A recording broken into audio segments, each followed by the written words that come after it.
Hello दोस्तों, आज पुनः आपके समक्ष उपस्थित हुई हूँ पाश्चात्य काव्य शास्त्र का एक टॉपिक लेकर। और आज का हमारा टॉपिक रहेगा विलियम वर्ड्सवर्थ।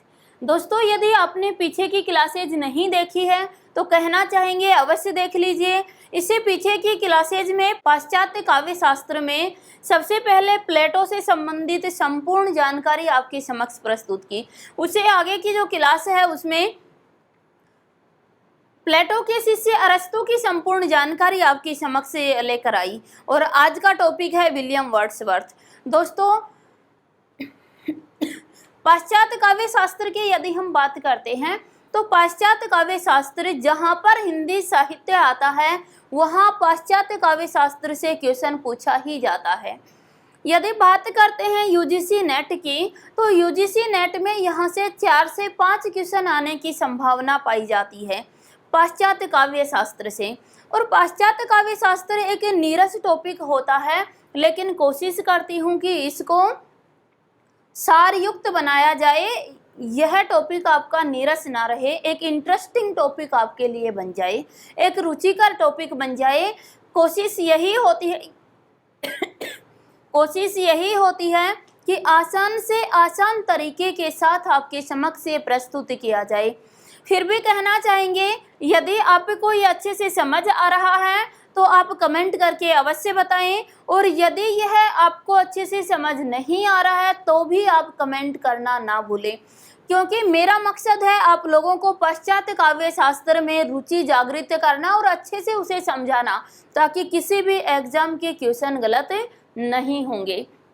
इसके लिए आप कमेंट करना। अगर आपको ये समझ नहीं आ रहा है तो दूसरे मेथड से आपको पढ़ाया जाएगा, लेकिन हाँ, पाश्चात्य काव्य शास्त्र का एक भी क्वेश्चन छूटना नहीं चाहिए। आइए आज हम विलियम वर्ड्सवर्थ के बारे में जानते हैं। विलियम वर्ड्सवर्थ का एक सिद्धांत था, और सिद्धांत था भाषा काव्य सिद्धांत, कि जो काव्य की भाषा होती है वो किस प्रकार की होनी चाहिए।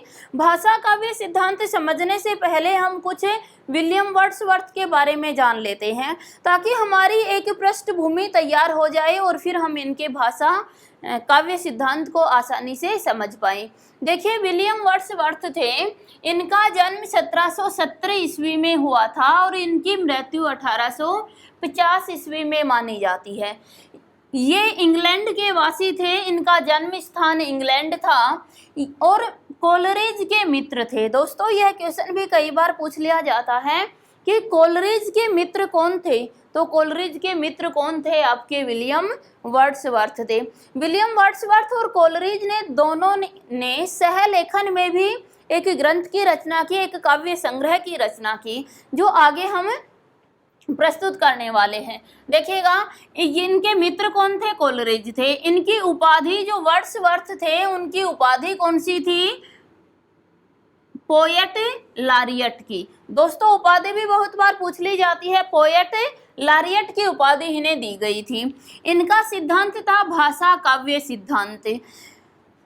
अब इन्होंने कुछ ग्रंथों की रचना की, जिनमें से 3 ग्रंथ उपलब्ध हैं। आइए उन ग्रंथों को देखते हैं। वर्ड्सवर्थ का जो प्रथम काव्य संग्रह था वह था in evening walk and descriptive sketches. In evening walk and descriptive sketches, इसकी रचना 1793 ईस्वी में की गई थी। दूसरा जो इनका काव्य संग्रह था वो था लिरिकल बैलेड्स, जिसकी जो 4 संस्करणों में प्रकाशित हुआ था। पहला 1798 ईस्वी में, दूसरा 1800, तीसरा 1802 और चौथा 1815 ईस्वी में प्रकाशित हुआ। तो लिरिकल बैलेड्स जो था उसके 4 संस्करण प्रकाशित हो चुके हैं। किसी की भी डेट हमसे पूछी जा सकती है।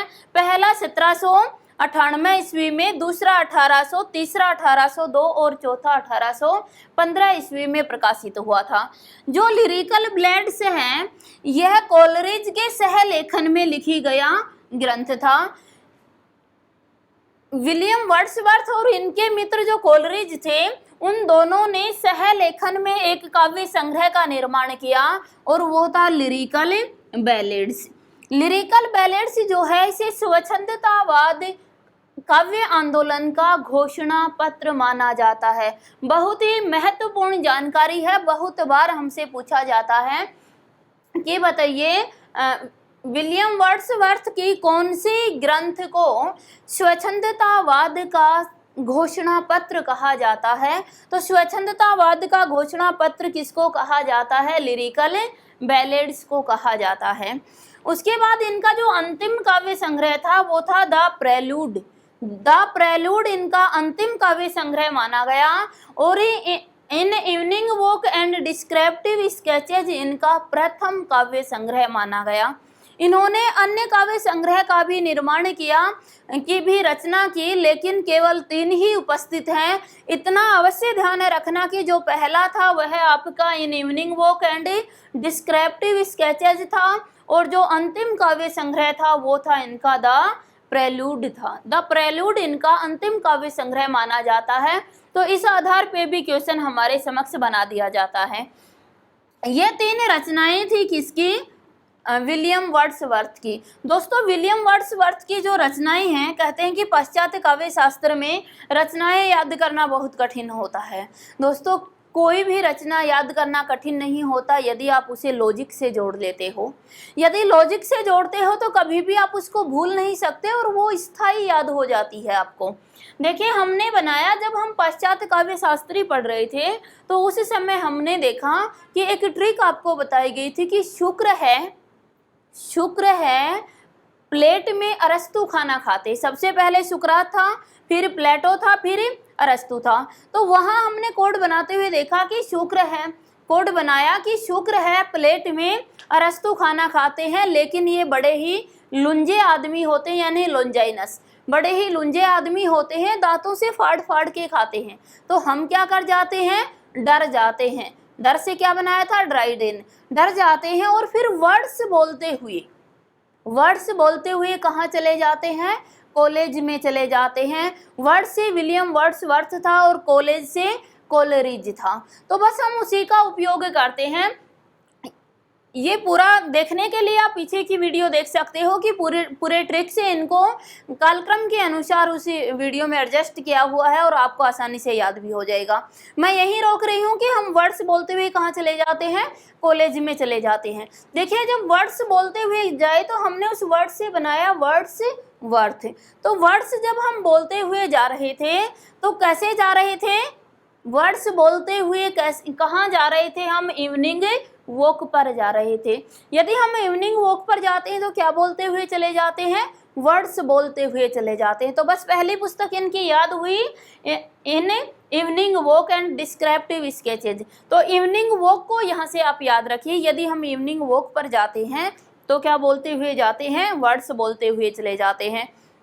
और पीछे से हम डर कर आए हुए थे तो साथ में क्या ले जाते हैं? लिरिकल बैलेड्स लेकर जाते हैं। जो बैलेड्स है उसको हम ब्लेड बना ले, है ना।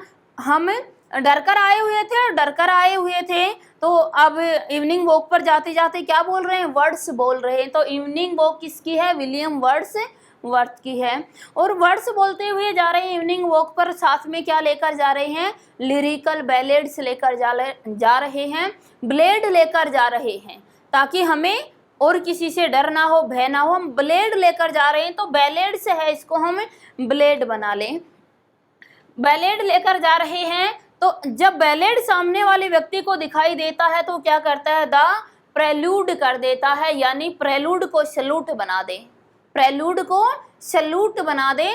याद रखने के लिए बस थोड़ा सा प्रेलूड और सैल्यूट का एक जैसा उच्चारण है, तो लोग देखते ही हमें क्या कर देते हैं? द सैल्यूट कर देते हैं। बस हमें याद रहेगी ये जो 3 रचनाएं हैं ये किसकी हैं? विलियम वर्ड्सवर्थ की हैं। पुनः दोहराती हूँ, देखिए हम वर्ड्स बोलते हुए इवनिंग वॉक पर जाते हैं और साथ में क्या लेकर जाते हैं? साथ में कौन होता है हमारे साथ? विलियम वर्ड्सवर्थ के साथ कोलरिज भी होता है ना। और हम क्या लेकर जाते हैं? बैलेड्स लेकर जाते हैं, ब्लेड लेकर जाते हैं। और ब्लेड लेकर जाते हैं तो सामने वाला देखते ही हमें क्या कर देता है? सैल्यूट कर देता है। बस द सैल्यूट कर देता है। द प्रेलूड को हम सैल्यूट से याद रख लें। तीनों रचनाएं आपको याद हो जाएंगी किसकी हैं? विलियम वर्ड्सवर्थ की हैं। आइए आगे हम देखते हैं कि जो विलियम वर्ड्सवर्थ थे विलियम वर्ड्सवर्थ ने कविता को परिभाषित करते हुए कहा, कविता प्रबल भावों की सहज उछलन है। दोस्तों, जो विलियम वर्ड्सवर्थ थे, इन्होंने कविता के बारे में अपना मत रखा और कविता के बारे में इन्होंने कहा कि कविता प्रबल भावों का सहज उछलन होता है, कि हमारे अंदर जो प्रबल भाव जागृत होते हैं वो भाव छलक कर बाहर आ जाते हैं, सहज प्रवृत्ति के अनुसार बाहर आ जाते हैं, उसमें कोई कृत्रिमता नहीं होती, उसमें कोई बनावट नहीं होती है। जैसे भाव हमारे अंदर उत्पन्न होते हैं वैसे ही भाव बाहर छलक जाते हैं और ये भाव ही हमारी क्या कहलाती है, कविता कहलाती है। तो ये जो विलियम वर्ड्सवर्थ थे, इन्होंने ये परिभाषा दी कविता की कि कविता जो होती है वो प्रबल भावों का सहज उच्छलन हुआ करती है, प्रबल भावों का सहजी भार प्रकटीकरण हो जाया करता है। तो ये जो है ये कविता की परिभाषा दी विलियम वर्ड्सवर्थ ने। आगे देखते हैं, वर्ड्सवर्थ के अनुसार काव्य व गद्य में केवल छंद का अंतर होता है। विलियम वर्ड्सवर्थ कहते हैं कि जो पद्य भाग है और जो गद्य भाग है उसमें केवल छंद का अंतर होता है, ये तत्वतः दोनों अलग नहीं होते। हालांकि इस बात पर आगे चलकर इनकी आलोचना भी हुई कि एक तरफ तो ये कहते हैं कि गद्य और पद्य में केवल छंद का अंतर होता है, बाकी कोई तत्वतः कोई अंतर ही नहीं होता, और दूसरी तरफ ये कहते हैं कि गद्य और जो पद्य है ये दोनों अलग अलग होते हैं। तो आगे चल के इन्हीं के विचारों से कटाक्ष उत्पन्न हुई और इनकी आलोचना हो गई। लेकिन जो विलियम वर्ड्सवर्थ है वो कहना चाहते हैं कि जो काव्य और गद्य है उसमें केवल छंद का अंतर होता है। ये बहुत बार पूछा गया है कि यह स्टेटमेंट किसने दिया कि काव्य और गद्य में केवल छंद का अंतर पाया जाता है, वे तत्वतः अलग नहीं होते हैं। तो ये किसके द्वारा कहा गया था, विलियम वर्ड्सवर्थ के द्वारा कहा गया।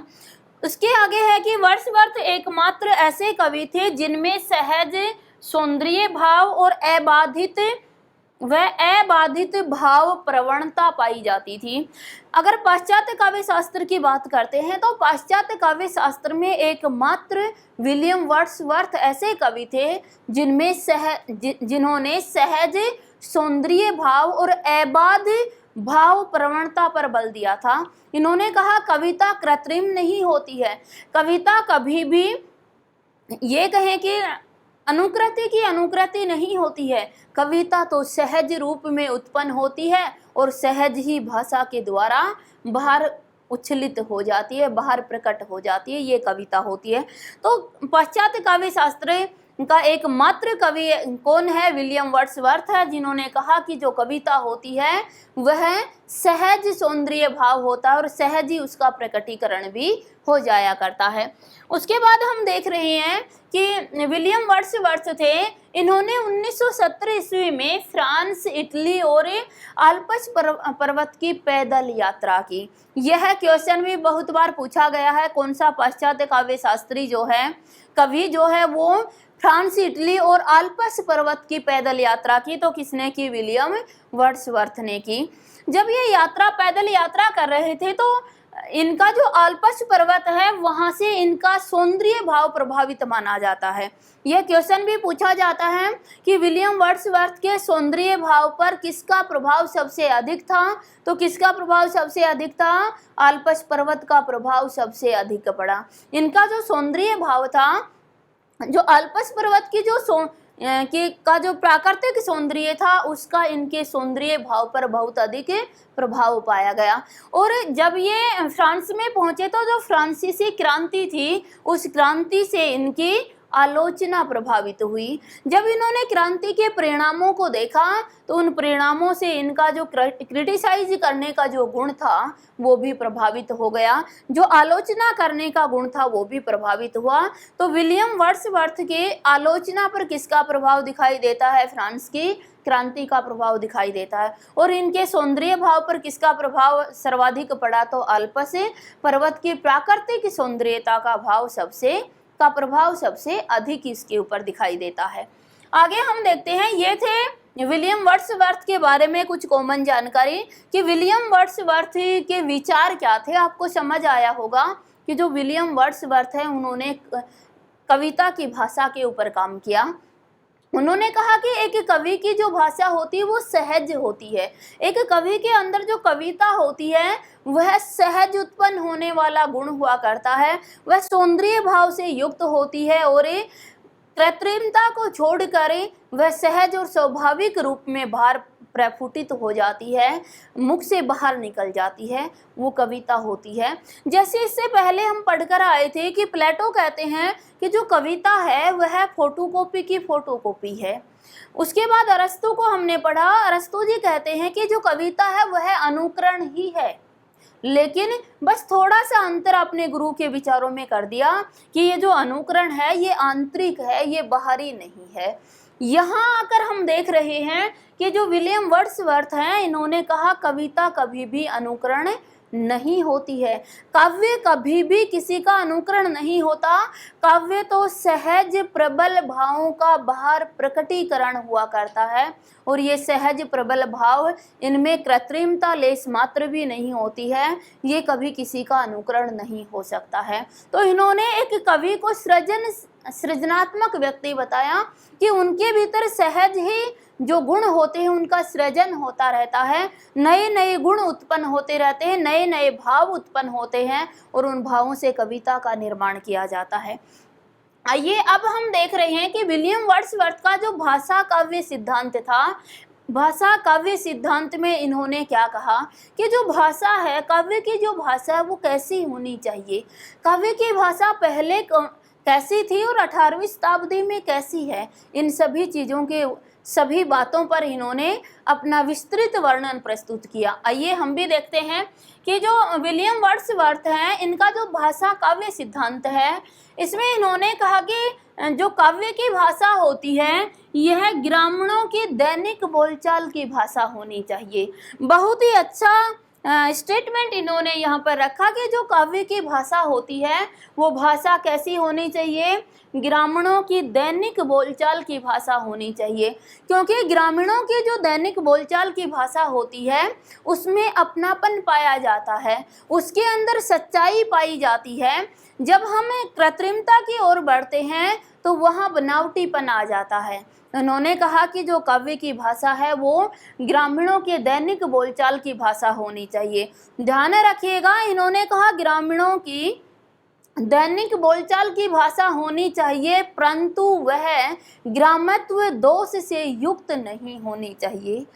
कि एक जो कवि है वो जब भाषा का निर्माण करे तो उसका जो भाव है वो सभी को समझ आना चाहिए, उसमें बोल इस प्रकार से उठाने चाहिए, आवाज़ इस प्रकार से देनी चाहिए कि वह ग्रामीणों की दैनिक हो, दैनिक भाषा से संबंधित हो, लेकिन उसमें दोष नहीं आना चाहिए, जो ग्रामत्व का दोष है वो उसमें नहीं आना चाहिए, जो अटपटापन है वह उसके अंदर नहीं आना चाहिए। कहने का भाव कि इन्होंने रोजमर्रा की जो आवाज़ थी उसको उठाने का तो समर्थन किया, लेकिन जो देशज शब्द थे जिनका कोई अर्थ ही नहीं था उन शब्दों को काव्य में सम्मिलित करने की सलाह नहीं दी। तो पहले विशेषता इनके काव्य भाषा सिद्धांत की कि काव्य की जो भाषा है वो ग्रामीणों की दैनिक भाषा होनी चाहिए, लेकिन उसमें ग्रामत्व का दोष नहीं पाया जाना चाहिए।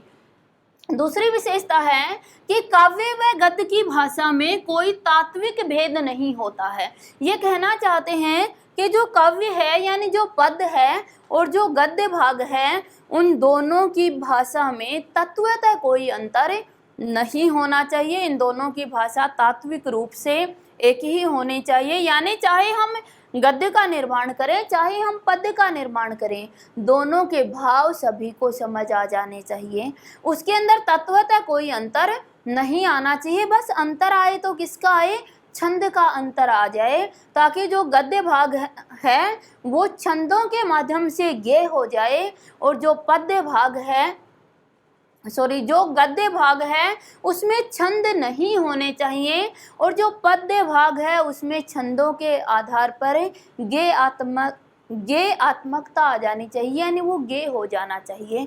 तो बस छंद का अंतर दोनों में होना चाहिए, तत्वतः यानी भाव स्वरूप दोनों में कोई अंतर नहीं होना चाहिए। दोनों के अंदर कृत्रिमता नहीं पाई जानी चाहिए। न तो बाह्य आडंबरों से इनकी भाषा युक्त होनी चाहिए, चाहे गद्य हो चाहे पद्य हो। तो दूसरी विशेषता इन्होंने बताई कि भाषा का जो काव्य की जो भाषा होती है वह चाहे गद्य काव्य हो चाहे पद्य हो, चाहे पद्य काव्य हो चाहे वह गद्य लेखन हो, दोनों की ही भाषा में तत्वतः कोई अंतर नहीं पाया जाना चाहिए। तीसरी विशेषता इन्होंने दी कि कहा कि जो प्राचीन कवि थे उनका जो भाव उद्बोधन था, जितना सहज था उनकी भाषा उतनी ही सरल भी थी। ध्यान दीजिएगा, ये क्वेश्चन बहुत बार पूछा जाता है कि पाश्चात्य काव्य शास्त्रों में कौन से कवि ने प्राचीन परंपरागत भाषा शैली का समर्थन किया। तो किसने किया?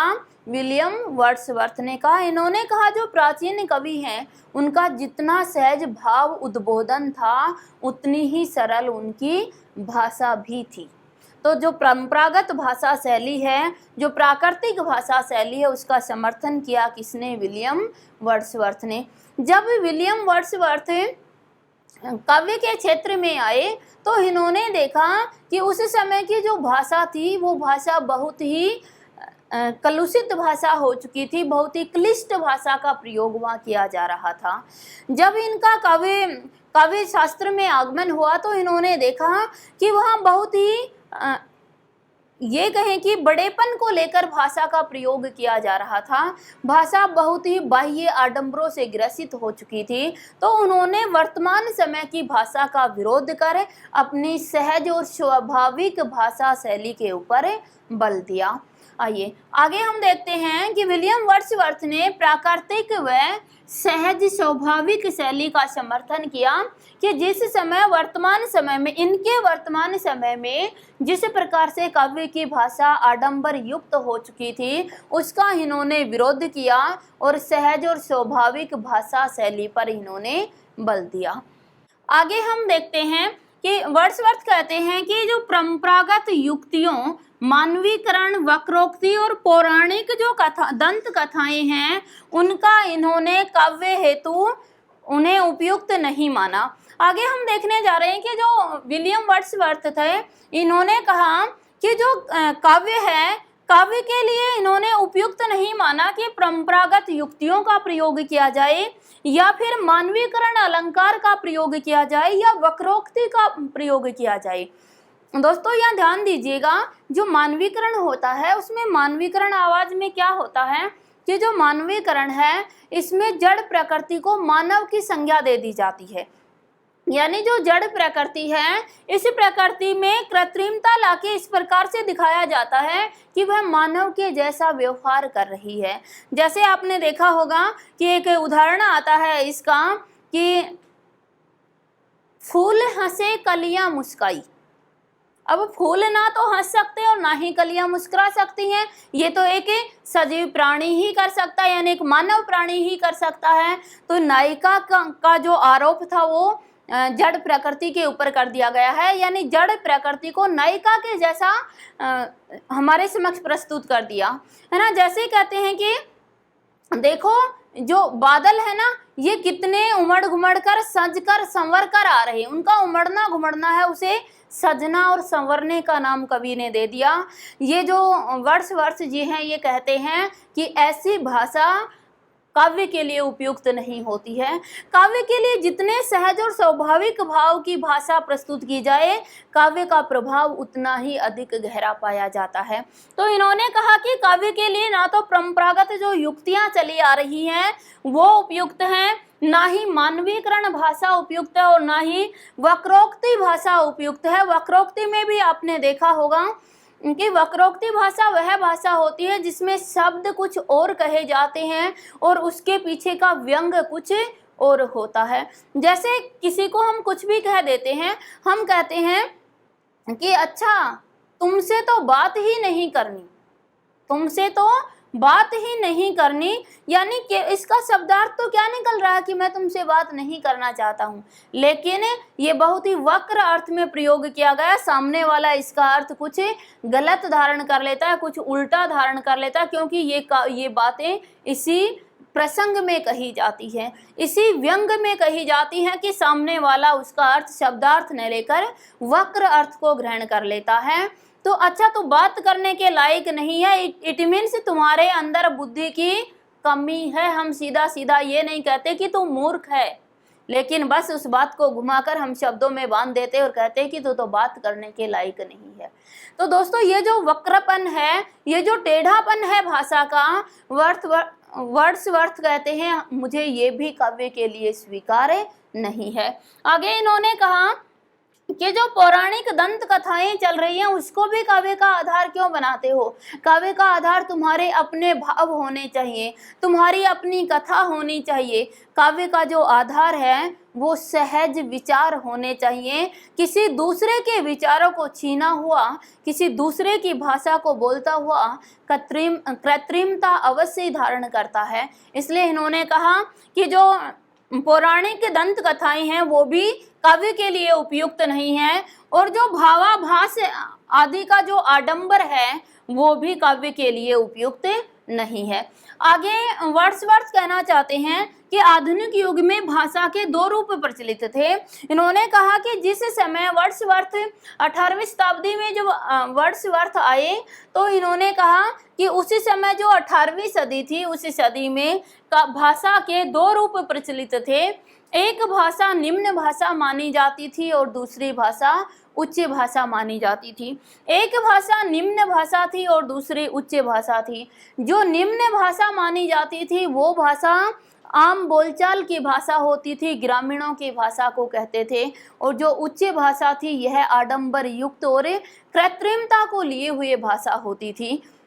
जब विलियम वर्ड्सवर्थ ने देखा कि काव्य जगत में सब कुछ उल्टा पुल्टा हो रहा है, जो सच्ची भाषा है, जो वास्तविक भाव हैं, उनको तो निम्न भाषा कहकर ठुकराया जा रहा है, और जो पांडित्यपूर्ण भाषा है, जो कृत्रिमता को लिए हुए भाषा है, उस भाषा को उच्च भाषा कहा जा रहा है। तो इन्होंने भाषा काव्य सिद्धांत प्रस्तुत किया और कहा कि जो ग्रामीणों की भाषा है वह सच्चाई को लिए हुए है, जो ग्रामीणों की भाषा है उसके अंदर वास्तविक और सहज भाव है, और वह काव्य के लिए सबसे उपयुक्त भाषा है। जो उच्च भाषा जिसे तुम कह रहे हो, यह बहुत ही गिरी हुई और आडंबरों को लिए हुए भाषा है, आडंबर युक्त भाषा है, तो इससे कभी सच्चे भाव ही उत्पन्न नहीं हो सकते हैं। और ये कहकर इन्होंने जो निम्न भाषा कही जाती थी उस भाषा को काव्य के लिए उच्च भाषा का दर्जा दिया। उसके बाद आता है कि जो विलियम वर्ड्सवर्थ थे, इनके अनुसार अच्छी कविता जोरदार भावनाओं का सहज व स्वतः स्फूर्ति होती है।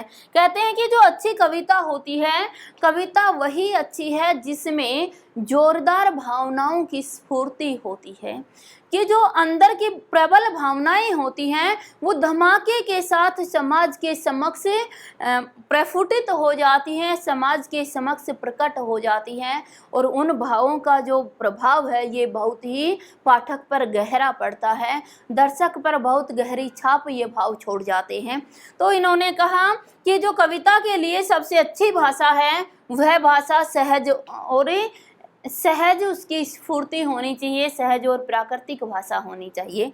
उसके बाद ये कहना चाहते हैं कि कविता के लिए विषय भी महत्वपूर्ण होता है। ऐसा नहीं कि केवल हम भाषा को ही पर ही बल दें कि भाषा हमारी सहज होनी चाहिए, लेकिन ये कहते हैं कि कविता के लिए विषय भी उतना ही महत्वपूर्ण है जितनी भाषा महत्वपूर्ण है। अगर आपका विषय ही कविता का अच्छा नहीं होगा, आपका विषय ही सारहीन होगा, तो कविता को देखना या सुनना कौन चाहेगा। कविता में जितनी सहज तुम्हारी भाषा है उतना ही प्रबल तुम्हारा विषय भी होना चाहिए। इस बात पर भी बल दिया किसने? विलियम वर्ड्सवर्थ ने। आगे विलियम वर्ड्सवर्थ कहते हैं कि इनकी दृष्टि में मानव और प्रकृति दोनों तत्वतः एक दूसरे के लिए बने हैं। बहुत ही गंभीर बात यहाँ इन्होंने कह दी है, बहुत ही ये कहें कि सार को लिए हुए यह पॉइंट इन्होंने रखा। विलियम वर्ड्सवर्थ कहते हैं कि कविता के लिए मानव और प्रकृति तत्वतः एक दूसरे के क्या होते हैं? एक दूसरे के लिए ही बनते हैं। यानी प्रकृति से सौंदर्य गुण को ग्रहण कर एक कवि सहज भाव से कविता लिख देता है। एक जो कविता है उसके लिए तत्वतः एक मानव एक प्रकृति दोनों एक ही होते हैं, दोनों की महत्वपूर्ण भूमिका होती है। ये कथन भी बहुत बार पूछा गया है कि किसने कहा कि मानव और प्रकृति तत्वतः एक दूसरे के लिए बने हैं, तो किसने कहा? विलियम वर्ड्सवर्थ ने कहा। आगे इन्होंने कहा कि कवि की दृष्टि में मानव मन प्रकृति के सुंदर व रोचक गुणों का दर्पण होता है। कवि कहते हैं कि मेरी दृष्टि में जो प्रकृति का जो सुंदर गुण है, प्रकृति का सुंदर व रोचक गुण एक मनुष्य का दर्पण हुआ करता है, एक मनुष्य के मन का दर्पण होता है। इसीलिए कविता उसकी प्राण वायु बन पाती है कि जो प्रकृति से जो सौंदर्य गुण को ग्रहण करता है और वह कवि के मन के अंदर जाता है और मन में कवि उसको देखता है और कविता का प्रचार कर देता है, कविता का प्रस्फुटन कर देता है। तो कवि ने कहा, किसने? विलियम वर्ड्सवर्थ ने कहा कि मानव मन प्रकृति के सुंदर व रोचक गुणों का दर्पण है, इसीलिए जो कविता है वह मानव की प्राण वायु कहलाती है, मानव का श्वास कहलाता है, मानव की आधार शक्ति कहलाती है।